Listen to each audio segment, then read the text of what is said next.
जय श्री राम मित्रों। Dictation start. महोदय, जब तक अहिंदी भाषी हिंदी को हृदय से स्वीकार नहीं करते तब तक वह राष्ट्रभाषा का स्थान नहीं पा सकती, और यह तभी हो सकता है जब वे यह समझें कि इसमें उनका भी योगदान है और उन्होंने इससे केवल लिया ही नहीं बल्कि इसे कुछ दिया भी है, और उन पर कोई दूसरी भाषा लादी नहीं गई है बल्कि यह उनकी ही भाषा है। मेरे कहने का अर्थ यह नहीं कि आप उनकी ही व्याकरण अपना लें। इसका अर्थ यही है कि आप उदारता पूर्वक जितना ले सकते हैं ले लें। भाषा इसी प्रकार बन सकती है। यह भी आवश्यक नहीं है कि उसको स्वीकार करने पर आप वही लिखना आरंभ कर दें, परंतु जो वे लिखें उसको आप गलत न समझें। आज किसी भी भाषा का रूप वही नहीं है जो उसके प्रारंभिक काल में था। उसमें परिवर्तन होता रहता है। हिंदी के इतिहास में भी आपको यही बात मिलेगी।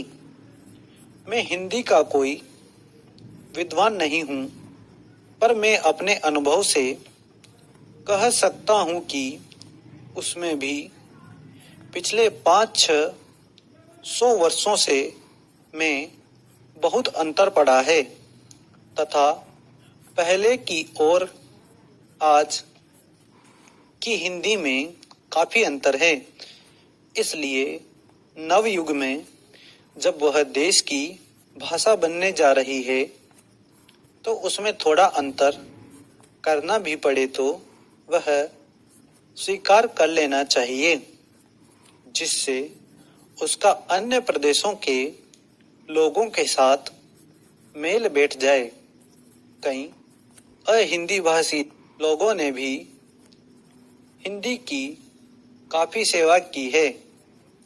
आपके राज्यपाल महोदय अहिंदी भाषी हैं और इन्होंने अपनी भाषा की बड़ी सेवा की है। यह भी हिंदी के पक्ष में थे और इन्होंने बड़ा योग दिया, जिसके कारण हम संविधान सभा में सफल हो सके। इनका भी यही विचार है जो मेरा है। मैं चाहता हूं कि इनको भी हिंदी की सेवा करने का अवसर दिया जाना चाहिए। उसका फल हिंदी के लिए और देश के लिए अच्छा ही होगा। मानपत्र में आपने संस्कृत के संबंध में कहा है।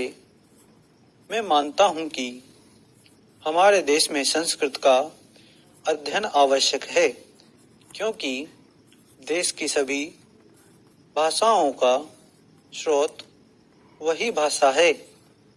संस्कृत से हमारा संबंध अटूट है। इसकी पढ़ाई लिखाई कम हो गई है। यह हमारे लिए दुख की बात है।